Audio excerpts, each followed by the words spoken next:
Samantala, thumbs up naman sa Kamara ang progress sa impeachment case laban sa ikalawang Pangulo sa Senado. Ayon pa sa spokesperson ng Kamara, matibay ang kanilang paniniwala na hindi pwedeng mabasura ang pagdinig. Makasama natin sa kwentuhan si Yeda Rudil. Ikinatuwa ng Kamara ang paggalaw sa Senado ng impeachment trial laban kay Vice President Sara Duterte.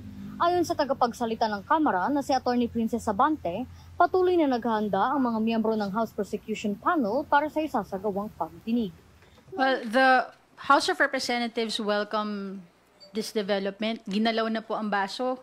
Nakinig na po ang Senado sa mga pahayag, hindi lang ng Kamara, kundi ng iba't ibang sektor ng lipunan.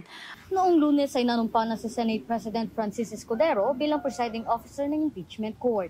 Nakapaghanda na po ang ating mga House prosecutors at patuloy na naghahanda at inaantabayanan natin ang formal na pagsimula ng impeachment trial. Nang tanungin kaugnay ng inihaing resolusyon sa Senado na naglalayong ibasurang articles of impeachment na hindi nagsasagawa ng pagdinig, sinabi ni Abante na maraming personalidad mula sa academe at legal sector ang naniniwala na hindi maaaring ibasura ang kaso nang walang isinasagawang pagdinig.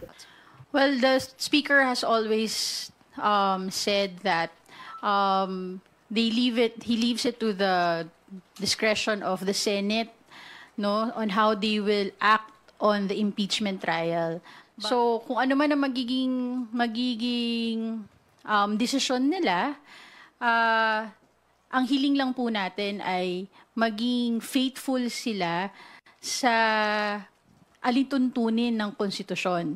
Because in a society that follows the rule of law, the Constitution will always be supreme. Wala namang nakikitang problema si Abante sa napaulat na plano ni Duterte at kanyang pamilya na magbabakasyon sa Malaysia. Ang importante, simulan na ng Senado yung trial para alam na din natin kung ano na yung magiging susunod na hakbang ng prosecutors at ano na ang mangyayari sa impeachment process. Ako si Yeda Rudil para sa Kwentong Politiko.